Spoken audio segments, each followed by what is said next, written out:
क्या कोई आपको निवेश के नाम पर करोड़पति बनाने का सपना दिखा रहा है? क्या आप भी किसी की बातों में आकर किसी कंपनी पर पैसा लगाने जा रहे हैं? तो सावधान हो जाइए, क्योंकि साइबर ठग एक्टिव है। मौका मिलते ही ये लाखों का चूना आपको लगा देंगे और आप देखते ही रह जाएंगे। दिल्ली पुलिस ने ऐसे ही एक ठग गिरोह का पर्दाफाश किया है, जिन्होंने भारत के कई लोगों के अब तक 150 करोड़ रुपए ऐंठ लिए, यानी कि 150 करोड़ का चूना लगा दिया है। क्या है ये पूरा मामला? आइए जानते हैं डेली बज़ इंडिया की इस रिपोर्ट में। साइबर फ्रॉड के बारे में तो आपने सुना ही होगा। आप में से कई लोग साइबर फ्रॉड के शिकार भी हुए होंगे, लेकिन क्या आपको पता है कि कोरोना काल में ये साइबर लुटेरे कुछ ज्यादा ही एक्टिव हो गए हैं। ऐसे ही साइबर ठगों पर दिल्ली पुलिस ने शिकंजा कसने का दावा किया है।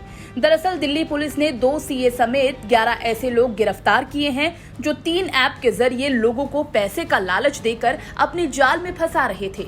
इन्हें पकड़ने के लिए दिल्ली एनसीआर इलाके में पुलिस ने कई बार छापेमारी की, तब जाके ये ठग पुलिस के शिकंजे में आए।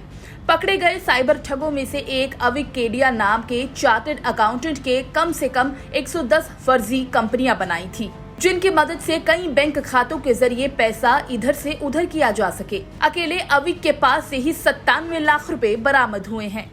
यही नहीं, इन लुटेरों ने करीब 50 लाख लोगों को अब तक 150 करोड़ रुपए का चूना लगा दिया है। पुलिस का दावा है कि इन लुटेरों के पीछे, इन गिरोह के पीछे कुछ चीन के लोगों का हाथ है। ये भारत के लोगों से संपर्क करते हैं और फिर उन्हें अपने गिरोह में शामिल करते हैं, उनसे संपर्क किया जाता है और उसके बाद इनका ये भी कहना है कि कुछ एप्लीकेशंस बनाई गई हैं जिनके सर्वर चीन में हैं। अब आगे का काम भारत में मौजूद साइबर ठगों का था। वो लोगों को निवेश करने के नाम पर लाखों रुपए का फायदे का लालच देने लगे। लोगों ने भी जमकर निवेश किया। लोगों को लगा इसमें कहीं कोई धोखाधड़ी नहीं है। उन्होंने अपने रिश्तेदारों से निवेश करवाया, लेकिन निवेशकों को ये बात कहाँ पता थी कि जब वो कंपनी में बहुत ज्यादा पैसा लगा देंगे तो उनका अकाउंट ही ब्लॉक कर दिया जाएगा। जी हाँ, कुछ इस तरह ही ये साइबर लुटेरे लोगों को लाखों का चूना लगाते हैं।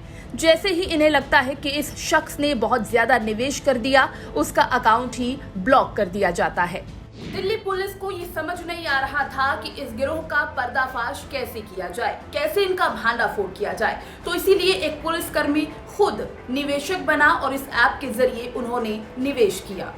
फिर भुगतान के लिए भेजे गए लिंक, यूपीआई आईडी समेत कई चीजों की जांच की गई तो इन साइबर लुटेरों का खुलासा हुआ और पुलिस ने इन ठगों पर शिकंजा कसा। पुलिस की माने तो इस डिजिटल ठगी में जिन एप्लीकेशंस का इस्तेमाल हुआ, उनमें से कुछ वेबसाइट से, जबकि कुछ गूगल प्ले स्टोर से डाउनलोड होते हैं। ऐसे में लोगों को इसके लिए आगाह किया गया है कि वो किसी भी एप्लीकेशन को डाउनलोड करने से पहले उनकी छानबीन जरूर करें। आपको ये भी बता दें कि आखिर कोरोना काल में ये डिजिटल लुटेरे एक्टिव कैसे हुए।